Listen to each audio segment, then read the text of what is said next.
नमस्कार दोस्तों, स्वागत है आपका हमारे YouTube चैनल रियांस एकेडमी में। देखिए, लगातार हम हिंदी का कोर्स कवर करने की कोशिश कर रहे हैं और आज आपके लिए एक ऐसा प्रैक्टिस सेट लेकर आए हैं जो कई सारे एग्जामों में आपके लिए महत्वपूर्ण सिद्ध होगा। तो चलिए, आज का पहला प्रश्न है फ्रेंड्स, निम्नलिखित में से कौन से शब्द में अनुनासिकता है? ऑप्शन ए है संभावित, ऑप्शन बी है संभावना, ऑप्शन सी है संभव, ऑप्शन डी है संभालना। अब देखिए, चारों ऑप्शन एक जैसे से लग रहे हैं, लेकिन हमें यहाँ पर एक अनुनासिकता जो शब्द है उसका अर्थ जानना बहुत इम्पोर्टेंट हो जाता है। अनुनासिक उसे कहते हैं जिन स्वरों को या जिन वर्णों को बोलने में ध्वनि मुख और नाक दोनों से निकले उसे अनुनासिक कहते हैं। और यहाँ पर देखिए, अनुनासिक लगभग सभी में लग रहा है, लेकिन यहाँ थोड़ा सा डिफरेंट है, क्योंकि अनुनासिक जो शब्द होते हैं, अनुनासिक जो वर्ण होते हैं, अनुनासिक जो होते हैं उनमें चंद बिंदु का प्रयोग किया जाता है और यहाँ पर किसी में भी चंद बिंदु का प्रयोग नहीं किया गया है। अब ऐसी स्थिति में हमें इसको किस प्रकार पहचानना है? अब इसको हम पहचानेंगे फ्रेंड्स तद्भव और तत्सम के आधार पर।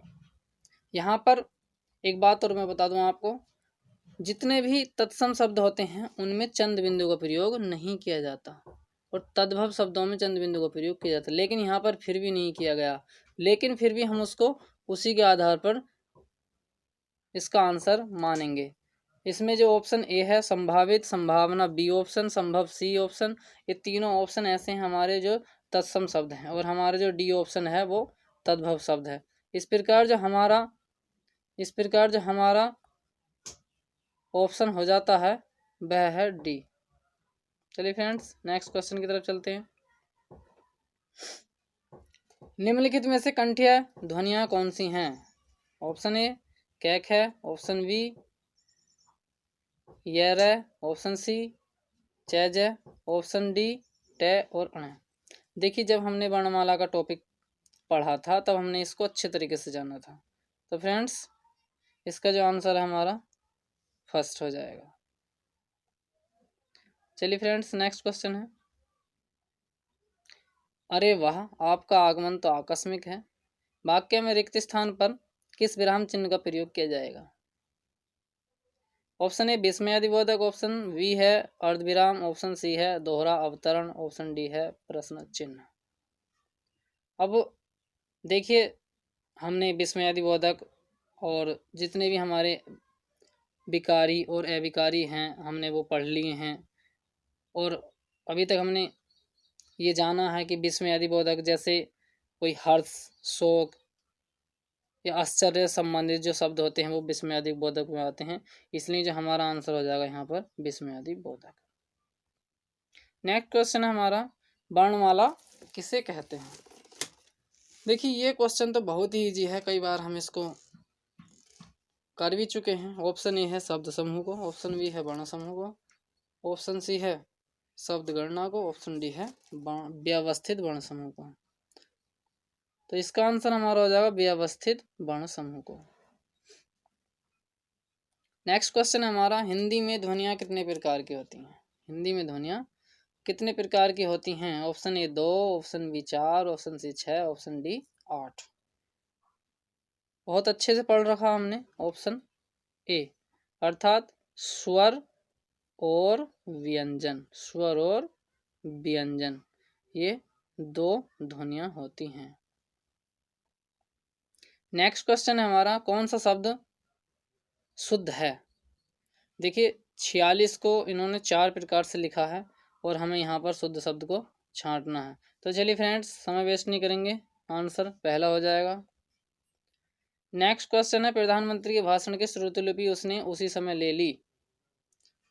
जो हमारा अंडरलाइन शब्द है इसको हमें शुद्ध रूप में बताना है, यदि यही शुद्ध है तो इसी को बताना है। तो फ्रेंड्स देखिए, 4 तरीके से लिखा है, इसका जो हमारा आंसर हो जाता है वह है वी। नेक्स्ट क्वेश्चन हमारा, वह यौवन में परिश्रम करता रहा।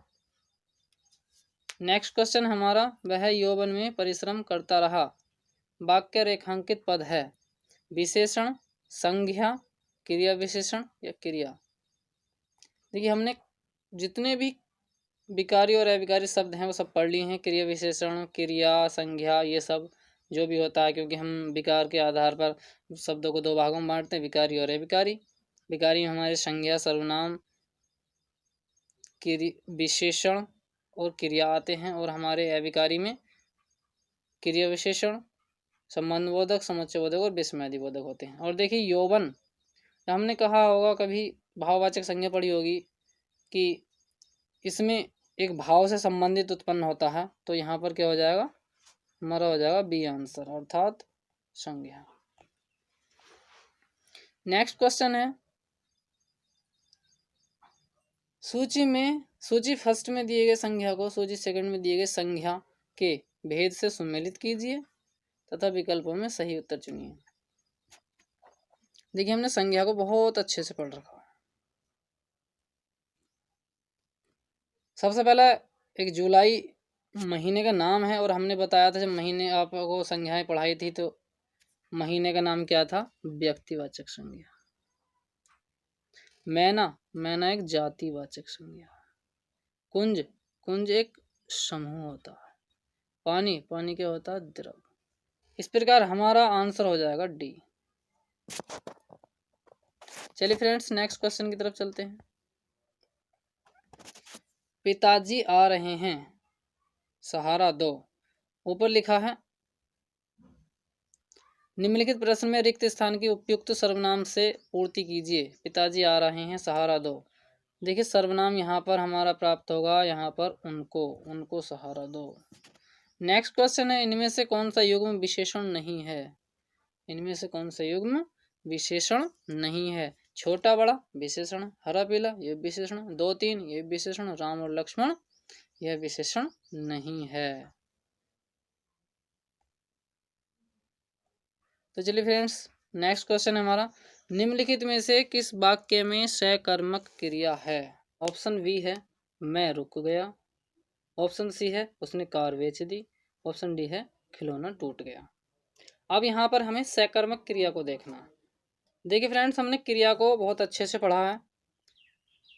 सकर्मक क्रिया क्या होती है, अकर्मक क्रिया क्या होती है। जिन क्रियाओं के साथ या जिन क्रियाओं के साथ संभावना हो कर्म की तब वह सकर्मक, यदि संभावना न हो और न ही कर्म हो तो वहाँ पर अकर्मक क्रिया होती है। देखिए राम दौड़ा, कोई कर्म नहीं है। मैं रुक गया, कोई कर्म नहीं है। खिलौना टूट गया, कोई कर्म नहीं है। लेकिन उसने कार बेच दी, इसमें कर्म है, इसमें कर्म है।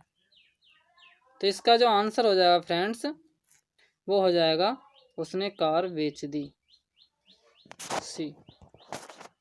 नेक्स्ट क्वेश्चन है, बालक इस पुस्तकालय में पढ़ रहा है, वाक्य में क्रिया है। बालक इस पुस्तकालय में पढ़ रहा, वाक्य में कौन सी क्रिया है? संयुक्त क्रिया, सहायक क्रिया, अकर्मक क्रिया, सकर्मक क्रिया। चलिए फ्रेंड्स जल्दी से बताइए। देखिए जब हमने क्रियाएं पढ़ी हैं तब हमने पढ़ा था कि जो हमारी पढ़ना जो क्रिया है वह सकर्मक है, और जब सकर्मक क्रिया पढ़ना है तो इस वाक्य में सकर्मक जरूर हो जाएगा, 100% हो जाएगा। इस प्रकार हमारा आंसर डी हो जाएगा। नेक्स्ट क्वेश्चन है, निम्नलिखित में से अव्यय है, वर्तमान, नया, तथा या सुंदर। अव्यय ऐसे शब्द जो लिंग, वचन, कारक, पुरुष या काल के आधार पर परिवर्तित न हो उन्हें क्या कहते हैं? उन्हें कहते हैं अव्यय, अर्थात आंसर हो जाएगा हमारा सी। तथा मैं आज तक परीक्षा में सफल ही हुई हूँ, रेखांकित शब्द को पहचानिए। आज तक, अब देखिए जो तक शब्द है यहाँ पर एक संबंध बोधक भी है और यह अव्यय तो है ही है, लेकिन यहाँ पर निपात ऑप्शन में है, विशेषण है, सर्वनाम और संज्ञा है। ना तो यह शब्द विशेषण है, ना ही संज्ञा, ना ही सर्वनाम है, तो इसका आंसर क्या हो जाएगा? यहाँ पर निपात हो जाएगा। लेकिन यहाँ एक बात और जान लेनी कि निपात को हम अच्छे से पढ़ेंगे। निपात के जो 9 प्रकार होते हैं उनमें से ही एक शब्द है हमारा तक। नेक्स्ट क्वेश्चन हमारा, निम्नलिखित में से कौन सा शब्द पुल्लिंग है? लगन, मीमांसा, आहट या माधुर्य। पुल्लिंग पूछा फ्रेंड्स, हमारा जो आंसर हो जाएगा यहाँ पर हो जाएगा माधुर्य। नेक्स्ट क्वेश्चन है, निम्नलिखित इकारांत शब्दों में एक पुल्लिंग है, उसे चयनित कीजिए। ऑप्शन है पानी, नदी, रोटी और बकरी। अब देखिए सबसे पहले हमें जान लेना कि इकारांत शब्द कौन से होते हैं। देखिए जिन शब्दों के अंत में बड़ी ई हो उन्हें इकारांत बोलते हैं। अब यहाँ पर सभी में इकारांत है, लेकिन एक यह भी कहा गया है कि अधिकतर इकारांत वाले शब्द स्त्रीलिंग होते हैं, लेकिन यहाँ पर पुल्लिंग है। एक शब्द इनमें पुल्लिंग है, कौन सा है? वह है पानी। चलिए नेक्स्ट है हमारा, निम्नलिखित में से कौन सा शब्द उभयलिंगी है? देखिए वैसे तो हिंदी में केवल 2 ही लिंग बताए गए हैं, लेकिन कुछ शब्द ऐसे हैं जो दोनों लिंगों में प्रयोग किए जाते हैं। ऑप्शन है यहाँ पर डॉक्टर, विद्वान, अभिनेत्री और गायक। हमारा यहाँ पर आंसर हो जाएगा डॉक्टर।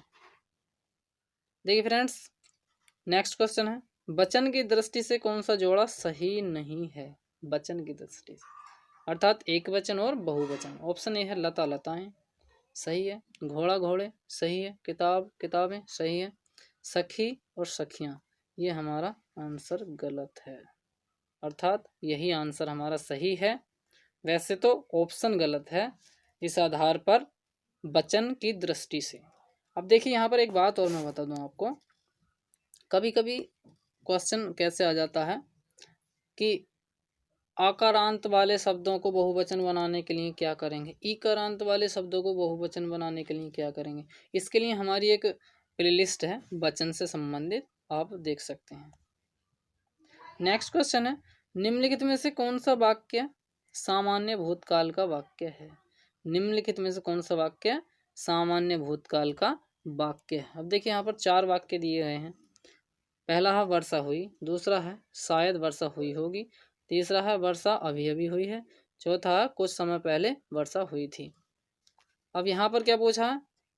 यहाँ पर पूछा है सामान्य भूतकाल का। अब सामान्य भूतकाल का जो वाक्य हमारा ऑप्शन ए है, वर्षा हुई।